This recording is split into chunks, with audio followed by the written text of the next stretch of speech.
ও ভাতিজা, আমি কিন্তু মিশরের হাবিব বিন মালিককে দাওয়াত দিয়েছি।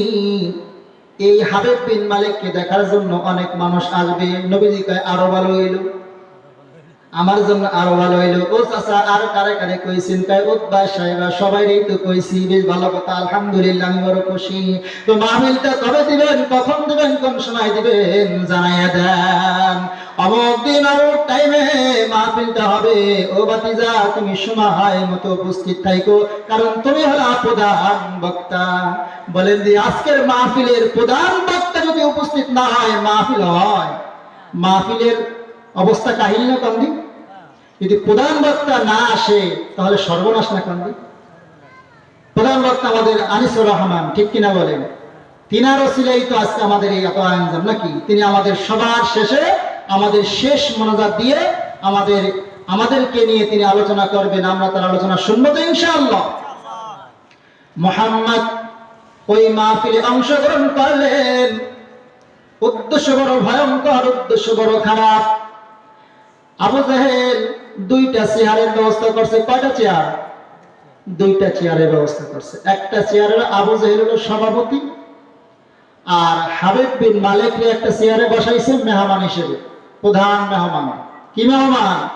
প্রধান মেহমান। তো প্রধান মেহমানের জন্য একটা স্বর্ণের চেয়ার বানাইছে। কিসের চেয়ার? স্বর্ণের চেয়ার। হাবিব বিন মালিককে, মিশরের হাবিব বিন মালিককে স্বর্ণের চেয়ারে বসাই দিবে। আর উনি তো সভাপতি মাহফিলের, তাই উনির উপর একটা চেয়ার রাখছে, ওই জায়গায় উনি বসবে। মানে প্রধান বক্তা যিনি, তিনার কোনো চেয়ার নেই। বলেন তো, আমি ওয়াজ করতেছি, আমার যদি চেয়ার না থাকে আমি কোথায় বসবো? প্রধান বক্তা যিনি, ওয়াজ যিনি করবে, তিনার আসন নাই, উনি সভাপতি হইয়া চেয়ার নিয়ে বসে গেছে। আর মিশরের হাবিব বিন মালিককে প্রধান মেহমান বানাইয়ে পাশে বসা রাখছে, প্রধান বক্তা খালি। শ্রোতারা বড় অবাক হয়ে গেল, হায় রে হায়, আজকে কি হয়ে যাবে?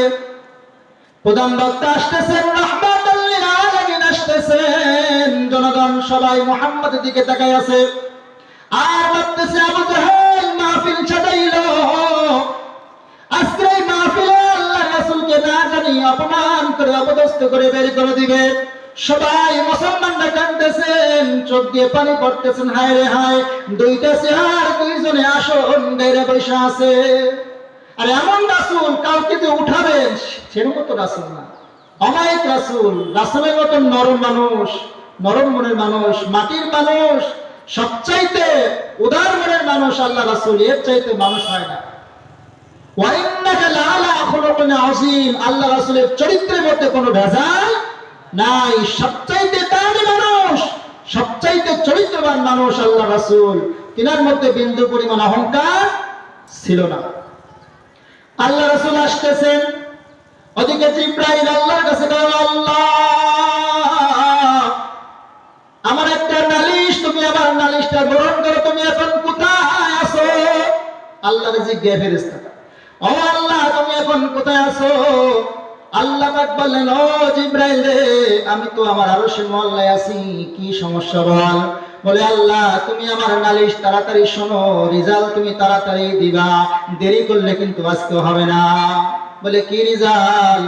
বলে, আপনার রাসূলের জন্য আবু জাহেল মাহফিল সাজাইছে, আপনার রাসূলের আসন নাই, দুইটা চেয়ার, দুইজনে বসে আছে, আমার রাসূল কোন জায়গায় বসবে?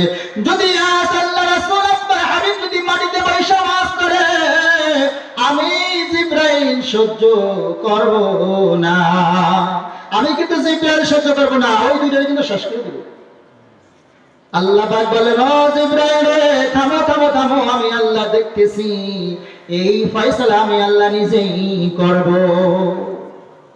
তোমার শুধু দায়িত্ব জিবরাইল, আমার রাসূল যেন মাটিতে না বসে, আমার রাসূল যেন মাটিতে না বসে। যদি আমার রাসূল মাটিতে বসে, ও জিবরাইল, তোমার জিবরাইলের নাম আমি কাইটা দেব।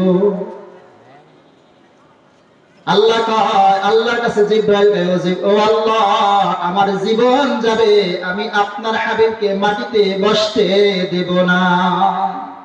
আমার জীবন যাবে, কিন্তু আমি আপনার রাসূলকে মাটিতে বসাবো না। আল্লাহ কয়, তোমার দায়িত্ব আমার রাসূল যেন মাটিতে না বসে। আল্লাহ রাসূল আসলেন, বৈশে পড়বেন ভাবছে, ও আল্লাহ রাসূল, আপনি বলবেন না আজকের মাহফিলে আপনাকে অপমান করার জন্য এত বড় মাহফিল সাজাইছে। আল্লাহ রাসূল কয়, আমি নিচে বসে আমার একটু ওয়াজ করার সুযোগ দাও, আমি একটু বয়ান করি। যদি আমি বয়ান করি, আমার বড় বিশ্বাস এই মানুষগুলো মুসলমান হয়ে যাবে, ঈমান আলা হয়ে যাবে। জিবরাইলকে একটু সবর করে ওয়াজ তো অবশ্যই করবেন। মাহফিলটা যখন হয়েছে, ওয়াজ হবে, ওয়াজ কি হবে, কিন্তু একটু দেরি করেন। আল্লাহ রাসূল দাঁড়ালেন। এবার জিবরাইল ডাক দেখে, আল্লাহ, আমি আপনার রাসূলকে বসতে দেই নাই, দাঁড় করে রাখছি, কিন্তু আমি আপনার রাসূলকে বেশি সময় দাঁড় করে রাখবো না। ওই দুইটা বিয়াদব চেয়ারে বসে রয়েছে আর আপনার রাসূল দাঁড়াই থাকবে, আমি জিবরাইল এটাও মেনে নিতে পারবো না। আল্লাহ কয়, তাই ওই যে আবু জাহেল যে উপর চেয়ারে বসে, ওদের পরে ধর, আগে যে মালিক হাবিব বিন মালিক আগে চেয়ারেতে ওঠে। এখন জিবরাইল হাবিব বিন মালিককে কয়, ও হাবিব বিন মালিক ওঠ। বলেন, ফেরেশতাকে আমরা দেখি, তাদের কথা আমরা শুনি। ফেরেশতা আছে না?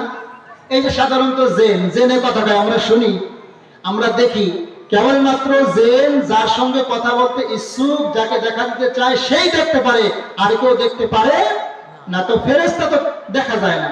তো ফেরেশতা জিবরাইল মালিক বিন হাবিবকে ওঠে না। আল্লাহ কয়, ও জিবরাইল, তুমি কিয়ামত পর্যন্ত হাবিব বিন মালিককে চেয়ার থেকে ডাকবা। ও কথা শুনে না, তো ও বোঝেই না, তুমি যে ডাকতেছো, তুমি যে পাশে খাড়া রয়েছো, কথা কি করব? বলে, একটা সিস্টেম করো, প্রথমে একটু হাত দিয়ে একটু ধাক্কা ধাক্কি দাও, একটু টাচ করো। তো টাচ করে হাবিব বিন মালিক এদিকে একবার চা, মনে মনে করে, কি রে আমার ধরে গেরা। জিবরাইল আলাইহিস সালাম আল্লাহকে বলে, আল্লাহ, এইভাবে আমি যতই টাচ করি, হাবিব বিন মালিক চেয়ার কিন্তু ছাড়বে না, উঠবে না। বলে, একটা কাজ করো, ওই হাবিব বিন মালিককে বারবার ডিস্টার্ব করো, বারবার ডিস্টার্ব করো। বারবার যখন ডিস্টার্ব করে, তখন হাবিব বিন মালিক যত সে মিশরের প্রেসিডেন্ট, তার একটা জ্ঞান আছে, সে মনে মনে চিন্তা করতেছে, আমি এই চেয়ারে বইছি, কিরা যেন পিছন দিকে কেতকুতু দেয়, আমার সুসুবি দেয়, খোঁচা দেয়।